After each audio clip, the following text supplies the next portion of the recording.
Attract అవుతున్నారు. ఇది మూడవ తరం నాయకత్వం. ఆటోమేటిక్ గా దాంట్లో ఈ మొత్తం ఇప్పుడున్న ఆ కమిటీ 250 మందిలో చూస్తే ఓ 15-20 మంది తప్పించి మాక్సిమం అంతా కొత్త వాళ్ళే ఉన్నారు, అంటే ఈ యువతరమే ఉన్నారు. ఇప్పుడు ఈయన ముందు ఉండేటటువంటి అతిపెద్దదైనటువంటి సవాల్ ఏంటంటే వాళ్ళందరినీ సెటరైట్ చేయటం, దారికి తీసుకొచ్చి బండి నడిపించడం అనేటటువంటిది ఒక కీలకమైనటువంటి అంశం అనమాట.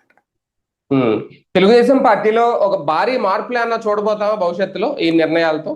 ఖచ్చితంగా. అంటే బేసిక్ గా ఇక లోకేష్ పరిస్థితి ఏంటి, లోకేష్ వ్యూహాలు ఎట్లా ఉంటాయి, లోకేష్ నడిపించే తీరు ఎట్లా ఉంటుంది అనేది ఖచ్చితంగా చూస్తారు జనం దాన్ని.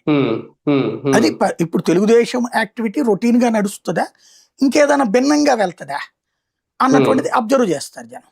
దాదాపు 3 ఏళ్ల పరిపాలన సమయం ఉంది వీళ్ళకి, ఇంకా ఎన్నికలకు కూడా 3 ఏళ్ల టైం ఉంది.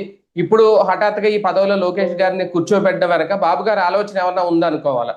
అంటే మేబీ 2 రకాలు. ఒకటి, ఎలక్షన్స్ ముందు లోకేష్కి నాయకత్వం అప్పగిస్తే గందరగోళం అవుతుంది. ఇప్పుడే అప్పచెప్పేయడం వల్ల తన వ్యూహానికి 2029 operation 2029 run by the commander Lokesh అనమాట. అక్కడ నారా లోకేష్ అనేటటువంటి రాజు ఆధ్వర్యంలో నడవబోతుంది. అక్కడ యువరాజు ఆధ్వర్యంలో.